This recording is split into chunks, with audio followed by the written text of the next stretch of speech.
What is up, comic fam? Welcome to the Legion of Comics. I'm Mark, and today I'm going to be going through a ton of mail. I've got it stacking up. We're going to breeze through it. There's all kinds of amazing books to go through and some stories to tell. So if you watched a recent video, you saw that I had some horrible copies of an exclusive cover sent to me, and I reached out to the shop, and we're going to talk about how that was handled and if there's any resolution to it. But before I do any of that, check out this short intro.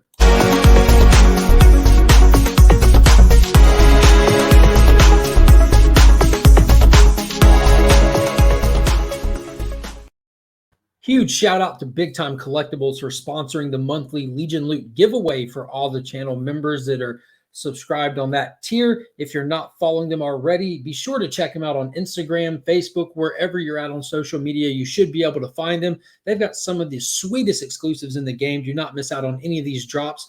Check out bigtimecollectibles.com. If you're looking to get anything cleaned and pressed, look no farther. Justin Comic on Instagram can take care of you for as little as $10 a book. If you use that promo code, We Are Legion, you can take advantage of the special offer he's got running right now. All right, guys, let's get into it. I've got a lot of stuff. And full disclosure, I've got a couple of them already open because I started filming this and the kids came home. So a couple hours later, I'm back at it. So we're going to get into it. The first set of books I've got, thank God I got into it because there's 3 more to go through. And these were kind of straightforward right here. I'm going to save that one for the other one. This is the first one that I actually opened. And this was from a shop that you should be familiar with. If you're familiar with my channel, I have a hard time believing you don't know who Burke Family 54 Comics is. But these are from his actual channel sponsor shop. Much like Big Time Collectibles sponsors this channel, the 616 Comics sponsors his channel. And I don't normally get stuff from them. They just, they have awesome shop. And they got some cool covers and everything. It's not normally my speed, but this time it was a different story. They kind of got wise and started working with an artist that I follow closely. I don't miss out on any of his covers, and that's none other than John Jang himself, hashtag Jang Gang. And they did a shared exclusive with, I think it was the Comic Kingdom Creative, and this is for Profit issue number 1. Now, I do got to tell you, I'm a little upset with this shop because they didn't allow you to just buy the cover that you wanted to. So at release, they made you buy not 1, not 2, but 3 covers. There was 3 different exclusives for the Profit number 1 facsimile that was done, and they only sold them together at the release time. So, and I've seen this happen before where they sell, not just them, but shops will sell books clumped together, and if they don't sell out, they'll start piecing them out. I didn't want to risk it or wait. You know, I'd buy them at drop. So I was stuck buying 3 covers. So I got 2 that I didn't want. So that's kind of crappy, to be honest with you. Like, full disclosure, full transparency, that was crappy. Like, that was really crappy, but they're definitely cool covers, cool books. And like I said, they're from the 616.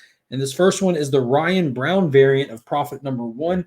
And like I said, definitely a cool cover. That is wicked awesome. Just not anything I would have spent my hard-earned money to get this. And then the next one up is another just really, really cool cover. I mean, it looks like it's like done in the style of Rob Liefeld. You know, it's his original character of Profit. This is Paolo Pantalina. I probably butchered his name, but that is a wicked cover. Again, just not one that I would spend my money to buy, yet here I am with these copies because they forced me to buy them all to get this wicked John Jang variant. I mean, look at that. That is super wicked. It's the level of detail. I love the cross on his face. I mean, that's awesome. So these that I was forced to buy will be going up for sale on the Pops Addicts page eventually in the not too distant future, but this is the one I was after. So I'm very happy to have that, despite having to buy books I didn't want to buy, but whatevs. Win some, you lose some. So the next up, another fun shop with a fun story. This is from none other than the famous or infamous, however you want to put it, Frankie's Comics. Fantastic shop, fantastic owner. Kevin is a great guy, but man, I've never seen a shop take so long to send books in my life.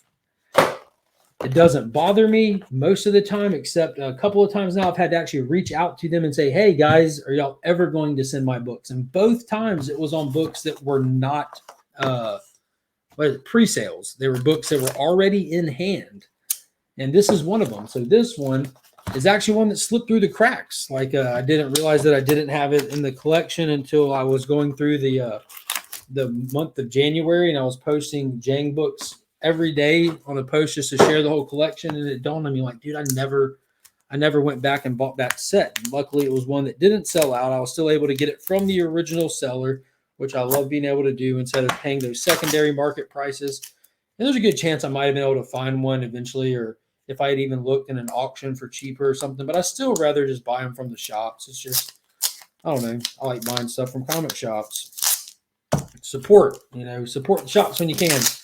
So this is a back issue. This is the final back issue. So now the Jane collection, I have every book he's done at this point, except a minor variance for the deceased stuff. But I have all the most exclusive ones from the run. But this is the Punchline issue number 1, that one shot that they did. So I do remember holding off from getting this the day that it released because the funds, I just didn't want to spend the funds that day. And so this came out a while back. So that's the trade and the minimal trade dress. There's a set. But yeah, I remember not wanting to spend the funds that day. I'm like, yeah, I'm not going to jump on this one. I don't think it's going to go anywhere. I can always find it online. And I forgot to go back and get it. But there it is. Pretty dope cover. It's not one of my favorite cities done, but it's definitely not bad. Yeah, so I've actually had a pretty decent collection of Punchline stuff at this point. And this is the other book that came from Frankie's that I've already opened. And this is, man, this one is mind-blowing cool. So this is, I got to take it out to give you the full name of it here because I know it's a Usagi Yojimbo, but it has like this sub-name, Lone Goat and the Kid. And this is where he's changed his style up, much like he did for that Stray Dogs right there. It's just not his normal style, but look at that. It looks like he used like these thick water brushes, just so minimal, but it's just so much with so little. And even the texture of the page, like that's obviously a clean, flat page, but it looks like canvas and everything. Like he crushed it. What I thought was cool, he even changed up his artist signature for this one too. So it just says Jang with the forward and backwards G. Because all of his other covers, the artist signature looks like that there. But yeah, man, that just, ooh-wee, ooh-wee. So next up, oh, here we go. So this is the one where if you watch my previous video, Cosmic Book unboxings, I opened some Silver Surfer variants. I got the Miko convention exclusive from Big Time Collectibles, courtesy of Southern Comic Geek, who was at the convention where it was being sold. And from Eastside Comics, I also ordered the Clayton Crane Silver Surfer Rebirth set. And the Crane books came in, and they were rough, man. I normally do not complain. I'm not one of those people that if it doesn't come in an obvious 9.8, I get mad. Like, I do read the fine print. These things are supposed to come in at a certain grade or better. But they were not in great shape. And Crane books, man, they're really expensive. And big shout out to Coco Love Chevy. He messaged me immediately. He's like, Mark, message that shop, man. We paid too much for these books for them to not to be happy with them, And I messaged the shop, and dude, Eastside Comics was fantastic. They got back to me quick. They were I don't want to say they were apologetic, but they apologized for it. They were very professional. Like, dude, we're so sorry. Sometimes some just missed through the cracks. They pointed out that the run itself was horrible run for damages and stuff. And I even remember talking to Steve, my buddy Steve at Burt Family 54, who ordered from Black Flag Comics and had the same thing happen. He had to return his books because of the condition of them. And they told me that they appreciate my business. They were able to look back before they even messaged me. They'd already looked back on my sales history, and so that they can come with a knowledgeable response on everything. And they said they appreciated the business and everything, and that they definitely want to make it right. They're going to send me a replacement set. And not only that, they said, keep the other set. We're not worried about you returning or nothing. Keep the other set. We'll send you a replacement set. We also see that you have more orders with us waiting to be fulfilled. Is it okay if we just toss these books in there with those books? I said, absolutely, man. That is above and beyond. That is more than I hoped for. You have shops that'll just point out, hey, we promise 9.2 or better, prove it's not, kind of thing. But what a fantastic shop. So let's see if these replacement set is in good condition, because I did want to send the set to be graded so we'll see. Here we go. So here's Silver Surfer Rebirth number 1, Clayton Crane. Already off the jump, just looking right at it, this thing looks clean on the front. Like, this is a super clean copy. No little tails on the corner, no obvious No spine ticks. Looking at the back, that's where it had some major damage on the last one. It had this weird like ripple effect, like the book almost ran into a wall and kind of accordion. But this one is super clean. I love that they use these larger size bagging boards too. I know some people don't care for them. I definitely like them. That's what I put my books in. These look like they could be golden age, but I put my books in silvers. So let's see. Here we go. Oh, nice. The certs came separately. Number 488 of 750 for the Virgin and 998 of 1500 for the trade dress. So here we go. Oh my gosh, another clean looking copy. Man, I appreciate it, guys. Thank y'all so much. And there's the Virgin. Very, very nice. Very awesome. That was super duper of you guys. Thank you so much. Now let's get into the good book that I had ordered that I was waiting on. Here we go. Oh my God, these are awesome. Ooh-wee. Ooh-wee. So this is G.I. Joe, I believe issue 288, if I'm not mistaken. 289, I'm sorry. G.I. Joe, Real American Hero, number 289. That John Jang Destro. Look at that. Good God, that is wicked. Look at the big collar on it sticking up.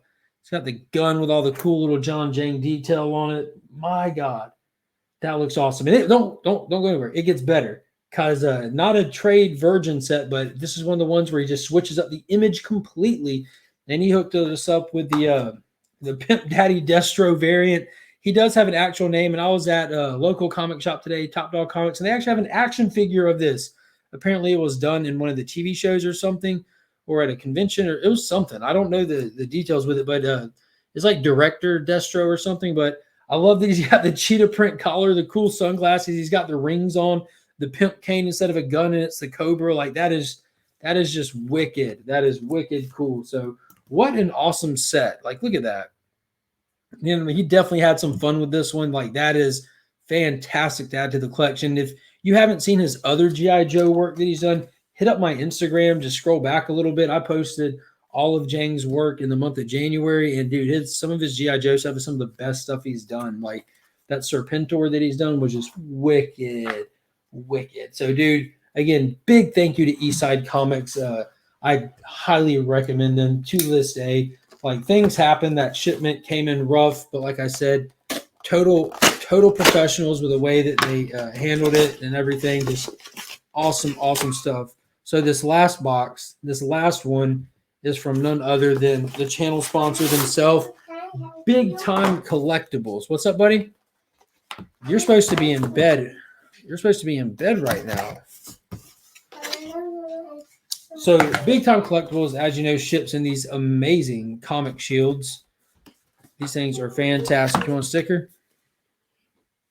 All right, take it to your room. Take it to bed. What is it for? It's a sticker. They stick to things. I want one more. Okay. You got both of them. All right, have fun.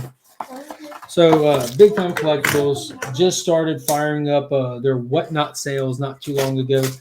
And as you know, all those Invincible books that have been going around on Whatnot, being those Whatnot exclusives, they have their own Whatnot exclusive, and they kind of went above and beyond, if you ask me. They've recently had a variant for Ghostwriter, and they had my God, they had a Whatnot exclusive version of it.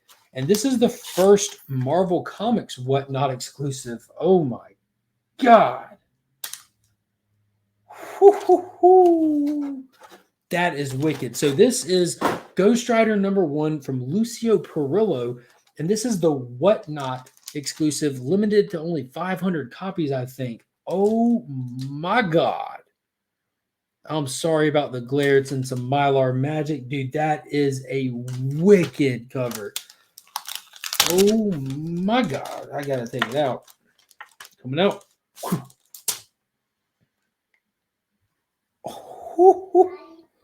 Oh, that's wicked. So the way that they switched it up is the background on it. They switched up, you got to hold on a second. They switched up the background on this one for the Whatnot exclusive. So the other one was just like black and fiery, and this one they kind of went with the cosmic color background on it and everything. And if you look at the back, it is different because it's got the Whatnot exclusive added to it. So I'm not a big fan of Whatnot. I have nothing against it. It's just I'm very get off my lawn about new platforms and stuff. So I just haven't really gotten into it. And then they did say that they're going to put a very, very limited number of them on their actual website out of the day before the Whatnot sale. So I set my alarm clock. I got on there quick, nailed one, and it sold out really fast. So the rest of them went on Whatnot. And man, dude, that is insane. So this was an epic haul. And lastly, like I mentioned, Top Dog Comics that I was at earlier, I did manage to grab 2 books today that I haven't had a chance to go in there in a while. And I went and looked, and I found 2 back issues of the Hulk that I was missing. So I'm still chugging away at that with issue 153 and 196. So that's pretty much it for today. Just nonstop goodness. Like I'm surrounded by awesome comics right now. Finn. What? Who is that? Ghostwriter. Ghostwriter. That's right. But my sticker won't come off. The sticker won't come off. Let's see if we can get it for you. I can't get it right now. Sorry. It's really hard to get. You play with it. You figure it out. But that was it, guys. Leave a comment. I don't know how. I don't know how either. Your fingers work better than mine. Oh, Sad Finn. So leave a comment down below. Let Sad Finn right here know what your favorite book out of all these was. Was it one of those crazy Jane goodness? Was it that Crane Silver Surfer? Big thank you to Eastside for fixing that. Or was it this wicked Lucio Perillo Ghostwriter? Or Curveball? Was it one of those Hulk back issues? And oh, there it goes, Finn. We finally found it. So Sad Finn, tell everyone bye. Bye-bye. Bye-bye. Tell them we are Legion. We are Legion. You got to smile, though. We got the sticker. Hey, hit them with a We Are Legion. I don't. Perfect. That was good. All right, guys. Until next time, as always, I'm Mark. He's Finn, but we are Legion.